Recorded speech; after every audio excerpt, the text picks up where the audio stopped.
ಈ ತರ ಸಿನಿಮಾ ಅಂತೂ ಬಂದೇ ಇಲ್ಲ ಗುರು. ಈ ತರ ಸಿನಿಮಾ ಯಾರು ಮಾಡಕ್ಕೆ ಆಗಲ್ಲ. ಕನ್ನಡ ಇಂಡಸ್ಟ್ರಿ ಅವರಂತೂ ಬಿಡು ಮಾಡಕ್ಕೆ ಆಗಲ್ಲ ಅಂತ ನಮ್ ಕನ್ನಡದವ್ರೆ ಈಕೋ ಹಾಗೂ ಕಾಂತ ಸಿನಿಮಾ ನೋಡಿ ಸಿಕ್ಕಾಪಟ್ಟೆ ಬಿಲ್ಡಪ್ ಕೊಡ್ತಿದ್ರು.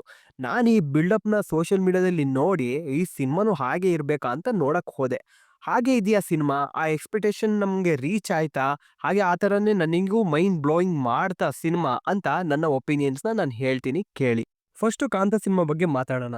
ದುಲ್ಕರ್ ಸಲ್ಮಾನ್ ಅವರ ಸ್ಕ್ರಿಪ್ಟ್ ಸೆಲೆಕ್ಷನ್‌ಗೆ ನಾವಂತೂ ಫ್ಯಾನ್ಸ್. ಹೌದು, ಅವ್ರ ಪ್ರತಿಯೊಂದು ಸೆಲೆಕ್ಷನ್ ಕೂಡ ಅದ್ಭುತವಾಗಿರುತ್ತೆ. ಹಿಂದೆ ಬಂದಂತ ಲಕ್ಕಿ ಭಾಸ್ಕರ್ ಆಗಿರ್ಬೋದು, ಸೀತಾರಾಮಂ ಆಗಿರ್ಬೋದು, ಈ ತರದ ಸ್ಕ್ರಿಪ್ಟ್ ಸೆಲೆಕ್ಷನ್ ಅವ್ರು ಅದ್ಭುತವಾಗಿ ಮಾಡ್ತಾರೆ. ಹಾಗೆ ಅವರ ಒಂದು ಸೆಲೆಕ್ಷನ್ ಹಾಗೂ ಅವರ ಪರ್ಫಾರ್ಮೆನ್ಸ್ ಬಗ್ಗೆ ನಮ್ಗೆ ಯಾರಿಗೂ ಒಂದು ಮಾತಿಲ್ಲ.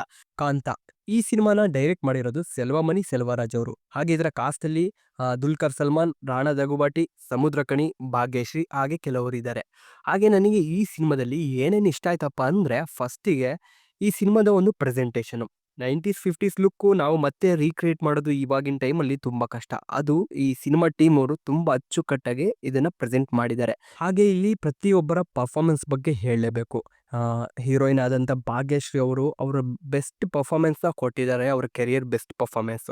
ಹಾಗೆ ದುಲ್ಕರ್ ಸಲ್ಮಾನ್ ಬಗ್ಗೆ ಒಂದ್ ಮಾತಿಲ್ಲ ಬಿಡಿ. ಒಂದ್ ಸಿನಿಮಾದಲ್ಲಿ ಡೈಲಾಗ್ ಇದೆ, ನಡಿಪ್ಪು ಚಕ್ರವರ್ತಿ ಅಂತ. ಅದು ಇವ್ರಿಗೆ ಪಕ್ಕಾ ಸೂಟ್ ಆಗುತ್ತೆ. ಹಾಗೆ ಸಮುದ್ರಖನಿ ಅವ್ರ ಬಗ್ಗೆ ಅಂತೂ ಹೇಳಂಗಿಲ್ಲ. ಅವ್ರು ಯಾವ ಥರ ಆ್ಯಕ್ಟಿಂಗು, ಅವ್ರ ಪರ್ಫಾರ್ಮೆನ್ಸ್ ಪ್ರತಿಯೊಂದು ಸಿನಿಮಾದಲ್ಲಿ ಯಾವ ಥರ ಇರುತ್ತೆ ಅಂತ ಎಲ್ಲರಿಗೂ ಗೊತ್ತಿದೆ. ಆಮೇಲೆ ನಮ್ಮ ರಾಣಾ ದಗುಬಾಟಿ ಅವರ ಒಂದು ವಿಲನಿಶ್ ಲುಕ್ಕು ಚೆನ್ನಾಗಿದೆ ಸಿನಿಮಾದಲ್ಲಿ. But I am not satisfied with that character of Rana Daggubati. ಹಾಗಿದ್ರೆ ಸಿನಿಮಾಟೋಗ್ರಫಿ ಬಗ್ಗೆ ಅಂತೂ ಮಾತೇ ಇಲ್ಲ. ಹೌದು, ಆ ಪ್ಯಾಲೆಟ್ ಮಾತ್ರ ಸಖತ್ತಾಗಿದೆ. ಒಂದು ಬ್ಲ್ಯಾಕ್ ಆ್ಯಂಡ್ ವೈಟ್ ಅಲ್ಲಿ ಬರುತ್ತೆ, ಒಂದು ಕಲರ್ ಅಲ್ಲಿ ಬರುತ್ತೆ. ಆ ಕಲರ್ ಅಲ್ಲೂ ಇವಾಗ ಪ್ರೆಸೆಂಟ್ ಅಲ್ಲಿ ಬರುವಂತ ಸಿನಿಮಾಗಳಲ್ಲಿ ಇರುತ್ತಲ್ಲ ಆ ತರ ಕಲರ್ ಅಲ್ಲ ಅದು. ಅದೇ ಒಂಥರ ಡಿಫ್ರೆಂಟ್ ಆಗಿದೆ ಕಲರು. ಅದು ನೀವು ಸಿನಿಮಾ ನೋಡಿದ್ರೆ ನಿಮಗೆ ಫೀಲ್ ಆಗುತ್ತೆ. ಹಾಗಿದ್ರೆ ಮ್ಯೂಸಿಕ್, ಆ ಮ್ಯೂಸಿಕ್ ದುಲ್ಕರ್ ಸಲ್ಮಾನ್ ಪ್ರತಿ ಸತಿ ಅಪ್ಪೇರ್ ಆದಾಗ ಅವ್ರ ಬ್ಯಾಕ್ಗ್ರೌಂಡ್ ಸ್ಕೋರ್ ಮಾತ್ರ ಅದು ಪೀಕ್ ಲೆವೆಲಿಗೆ ಹೋಗಿರುತ್ತೆ. ಆ ತರ ಇದೆ ಇದರ ಮ್ಯೂಸಿಕ್. ನನಗನ್ಸಿರೋ ಪ್ರಕಾರ ಈ ಸಿನಿಮಾದ ಮೈನಸ್ ಏನಪ್ಪಾ ಅಂದ್ರೆ ಇದರ ಸ್ಟೋರಿ.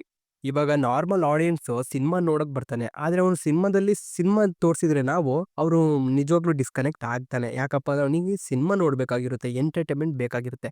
ಆದ್ರೆ ಜಾಸ್ತಿ ಆಡಿಯನ್ಸು ಈ ತರ ಒಂದು ವಿಚಾರದಲ್ಲಿ ಡಿಸ್ಕನೆಕ್ಟ್ ಆಗ್ತಾರೆ. ಹಾಗೆ ಈ ಸಿನಿಮಾ ಜೊತೆನೂ ಆಗಿದೆ. ಇದು ಒಂದು ಟ್ರೂ ಇನ್ಸಿಡೆಂಟ್ ಅಂತ ತಗೊಂಡಿರೋದ್ರಿಂದ ಅವರು ಕತೆನ ಅಲ್ಲಿ ಜಾಸ್ತಿ ಡ್ರಾಮಾನ ಬಿಲ್ಡ್ ಮಾಡಕ್ಕಾಗಿಲ್ಲ. ಅದಕ್ಕೋಸ್ಕರನೇ ಇವರು ಆ ಟ್ರೂ ಇನ್ಸಿಡೆಂಟ್ ಮೇಲೆ ಆ ಲೇಯರ್ ಮೇಲೆನೆ ಕೆಲಸ ಮಾಡ್ತಾ ಇದರ ಒಂದು ಮೇನ್ ಸೋಲ್‌ನ ಅದು ಕಳ್ಕೊಂಡಿದ್ದಾರೆ ಅಂತ ನಾನ್ ಭಾವಿಸ್ತೀನಿ. ಹಾಗೆ ನನಗೆ ಫಸ್ಟ್ ಹಾಫ್ ಓಕೆ ಆಗಿತ್ತು. ಸೆಕೆಂಡ್ ಹಾಫ್ ಸ್ವಲ್ಪ ಅವರು ಏನು ಇನ್ವೆಸ್ಟಿಗೇಷನ್ ಪಾರ್ಟ್ ಬರುತ್ತೆ, ಅಲ್ಲಿ ಸ್ವಲ್ಪ ಜಾಸ್ತಿನೇ ಅದನ್ನ ತೋರಿಸ್ಬಿಟ್ರು ಅಂತ ಅನಿಸ್ತು. ಅಲ್ಲಿ ಬೇಕಿದ್ರೆ ಅವರು ಅದನ್ನ ಶಾರ್ಟ್ ಮಾಡ್ಬೋದಿತ್ತು. ಇದು ಇಟ್ಸ್ ಎ ಡೈರೆಕ್ಟರ್ ಕಾಲ್. ಅವರು ಶಾರ್ಟ್ ಮಾಡಿಲ್ಲ. ಅದು ಲೆಂಥಿಯಾಗಿ ಹಾಗೆ ಬಿಟ್ಟಿದ್ದಾರೆ.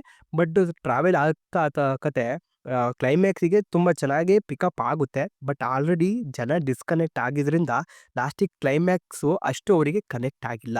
ಹಾಗಾಗಿ over all it's A average movie. ಇನ್ನೊಂದು ಟ್ರೆಂಡಲ್ಲಿರೋಂಥ ಸಿನಿಮಾ ಯಾವುದಪ್ಪ ಅಂದರೆ ಅದು ಈಕೋ. ಸೋಷಿಯಲ್ ಮೀಡಿಯಾದಲ್ಲಿ ಈ ಸಿನಿಮಾ ಬಗ್ಗೆ ಅಂತೂ ಸಿಕ್ಕಾಪಟ್ಟೆ ರಿವ್ಯೂಸ್, ಒಳ್ಳೆ ರಿವ್ಯೂಸ್ ಬರ್ತಾ ಇದೆ.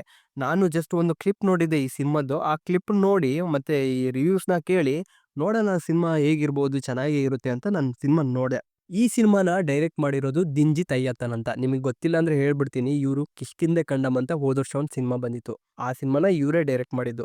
ಆ ಸಿನಿಮಾ ಕೂಡ ಸೇಮ್ ಹೀಗೆ ಈಕೋ ಥರನೇ ತುಂಬಾ ಟ್ರೆಂಡಲ್ಲಿತ್ತು. ಆವಾಗ ತುಂಬಾ ಪಾಪ್ಯುಲರ್ ಕೂಡ ಆಗಿತ್ತು ಈ ಸಿನಿಮಾ.